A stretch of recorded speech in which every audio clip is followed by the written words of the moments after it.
देखिए 16 जुलाई तक मेष राशि के जातकों को बताना चाहूँगा कि आपके पराक्रम के स्थान में अर्थात तीसरे भाव में सूर्य देव विराजमान रहेंगे। जो आपका पराक्रम स्थान है वहाँ पर सूर्य की स्थिति रहेगी। जानते हैं ज्योतिष शास्त्र में स्पष्ट रूप से कहा गया है कि तीसरे, छठवें और 11वें स्थान में सूर्य कभी खराब फल नहीं करते हैं। लेकिन हाँ, तीसरे स्थान में अगर सूर्य हो तो ऐसे आदमी का ज्येष्ठ भ्राता नहीं होता, और अगर जेठ भाई हो तो उसकी अकाल मृत्यु की संभावना भी बनती है। जिसकी कुंडली में भी तीसरे स्थान में सूर्य हो उसको अपने बड़े भाई की कुंडली दिखवानी चाहिए और उसके लिए पूजा पाठ उपाय करने चाहिए, वरना एकाएक ये घटना घटित होती है जिससे पूरा परिवार अस्त व्यस्त हो जाता है। तो चलिए, तीसरे भाव में सूर्य आपके विराजमान रहेंगे, आपका पुरुषार्थ बढ़ेगा। सूर्य आपको अपने गोचर का मिला जुला परिणाम देगा। ऐसे में इस गोचर के दौरान आपके निर्णय लेने की क्षमता में पक्का रूप से कह रहा हूं वृद्धि होगी। आपका आत्मबल मजबूत होगा। आपके चेहरे का हाव भाव पूरे आत्मविश्वास से भरा होगा। रुके हुए काम आपके चुटकी बजाते हुए बनेंगे। मित्र और संतान दोनों से आपको शुभ समाचार मिलेगा। मान सम्मान आपका बढ़ेगा। और सबसे बड़ी बात है, चाहे कोरोना हो और चाहे कुछ हो, आपकी सेहत ठीक रहेगी। अगर आप स्टूडेंट्स हैं, विद्यार्थी हैं, तब तो मेष राशि के जातकों से पंचम भाव का स्वामी सूर्य ही बनता है। तो 16 जुलाई तक काफ़ी लाभ मिलेगा। अगर इस बीच में कोई प्रतियोगी परीक्षा होगी तो निश्चित रूप से उसमें प्रदर्शन आपका अच्छा होगा। 16 जुलाई तक का समय मेष राशि के जातकों के लिए सकारात्मक और नई ऊर्जा लेकर आया है, लेकिन स्वभाव में क्रोध और उग्रता न आने दें। कभी कभी सफलता डाइजेस्ट नहीं होती है, कभी सफलता हजम नहीं होती है। उसका असर आदमी के सर पे अहंकार बन करके बोलने लगता है। ये गलत स्थिति होगी। विनम्रता होनी चाहिए सफलता के बावजूद भी। क्षमा शोभती उस भुजंग को जिसके पास गरल हो, ऐसा अटल जी भी कहते थे। मतलब क्षमा उसी व्यक्ति को शोभा देती है जो दूसरों के नुकसान को कर सकता हो लेकिन ना करे।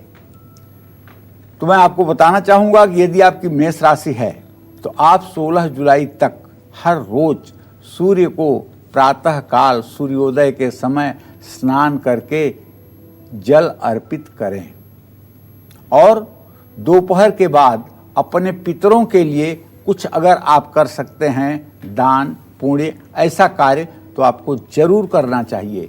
पितर संतुष्ट रहेंगे, देव संतुष्ट रहेंगे, तो जीवन में विकास आपका होता रहेगा। जय मां विंध्यवासिनी। देखिए 16 जुलाई तक सूर्य, आप वृषभ राशि के जातकों को बताना चाहूंगा कि आपके द्वितीय भाव में धन स्थान में गोचर कर रहे हैं।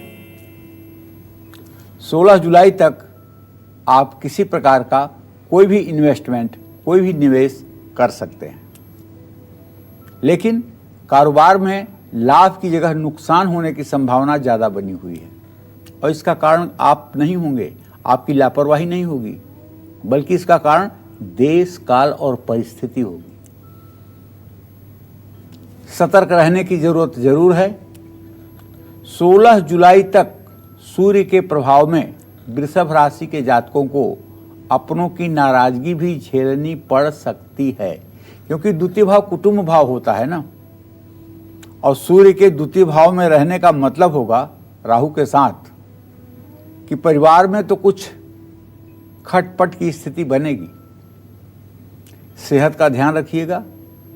दाहिनी आंख अगर जरा सा भी परेशान करे तो तत्काल किसी नेत्र रोग चिकित्सक को दिखाइएगा। पहले जो काम आसानी से हो रहा था वो हो सकता है कि 16 जुलाई तक आपको ज़्यादा मुश्किलों के साथ पूरा होता हुआ दिखाई दे। इसलिए इसमें घबराइएगा मत, पूरे पेशेंस के साथ अपने काम को करने की कोशिश कीजिएगा।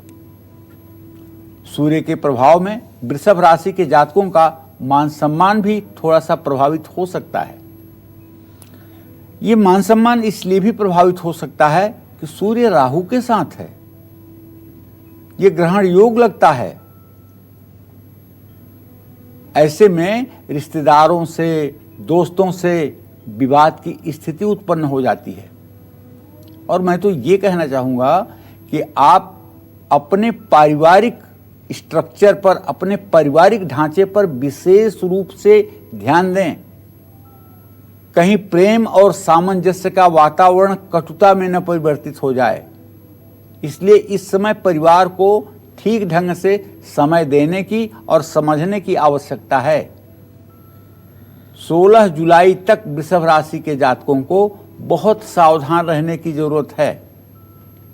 और एक बात बताऊं, भारत की जन्म कुंडली वृषभ लग्न की है और भारत की जन्म कुंडली में द्वितीय भाव में इस समय सूर्य राहु के घर में गोचर कर चुका है।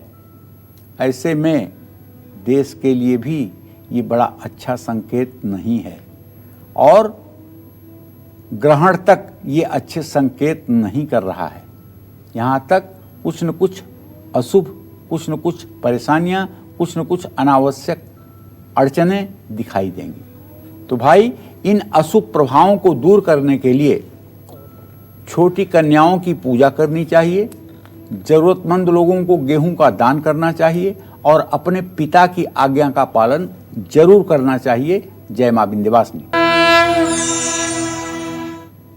देखिए, अब ये सूर्य का गोचर जो है 16 जुलाई तक, ये मिथुन राशि है आपकी ना, तो आपके ही राशि में ये गोचर हो रहा है। सूर्य के आपकी राशि में आने से 16 जुलाई तक आपके आर्थिक और व्यक्तिगत जीवन पर काफी प्रभाव पड़ेगा। अब आप कहेंगे ऐसा क्यों? तो ऐसा इसलिए कि आपके पराक्रम भाव का स्वामी होकर के सूर्य आपके स्थान में रहेगा, लेकिन राहु के साथ। इसलिए आपका पराक्रम प्रभावित होगा, धन हानि हो सकती है। और अगर नौकरी कर रहे हो तो इस साल किसी प्रकार का प्रमोशन नहीं मिलने वाला है। नौकरी जहां करते हैं, व्यवसाय जहां करते हैं, वहां विवाद उत्पन्न हो सकता है। मान सम्मान में कमी आ सकती है। लोग आपको अंडर एस्टिमेट करेंगे। जो आपकी योग्यता है उतना आपको इज्जत नहीं मिलेगी और बेवजह का कलंक लगेगा, बदनामी होने का भी योग बना हुआ है। तो सूर्य के इस अशुभ प्रभाव के कारण आप उदर विकार से भी दुखी हो सकते हैं, पेट की तकलीफ भी हो सकती है। डाइजेशन ठीक न होने के कारण पूरे दिन आप थकान महसूस करेंगे। तो भाई, सेहत को लेकर के लापरवाही मत करिएगा, खान पान का ध्यान रखिएगा। घर में अलगाव, दोस्तों से दूरी, रिश्तेदारों से कलेश, ये सब चीजें आपको परेशान कर सकती हैं। मानसिक तनाव के कारण आपका वैवाहिक जीवन भी 16 जुलाई तक अस्त व्यस्त रहेगा। लेकिन मैं तो ये मानता हूं कि 16 जुलाई तक ही नहीं, उससे 2-4 दिन आगे भी अस्त व्यस्त रहेगा, इसलिए कि ये ग्रहण भी आपके ही राशि में आ रहा है। तो ऐसे में आपके स्वभाव में आक्रामकपन आ सकता है। तो ऐसे में आपको चाहिए सूर्य का वैदिक मंत्र 10 माला 30 दिन तक लगातार जप करें। ओम आकृष्णेन रजसा वर्तमानो निवेशयन्नमृतं मर्त्यं च हिरण्ययेन सविता रथेन देवो याति भुवनानि पश्यन्। ये सूर्य देव का वैदिक मंत्र है। इस मंत्र का 10 माला जप सूर्य को अर्घ्य देकर अगर आप 16 जुलाई तक करेंगे तो निसंदेह आपके जीवन में होने वाली परेशानियां समाप्त हो जाएंगी। और मिथुन राशि के जातकों को चाहिए किसी धर्म स्थान में गुड़ रविवार के दिन दान करें। जय मां विंध्यवासिनी।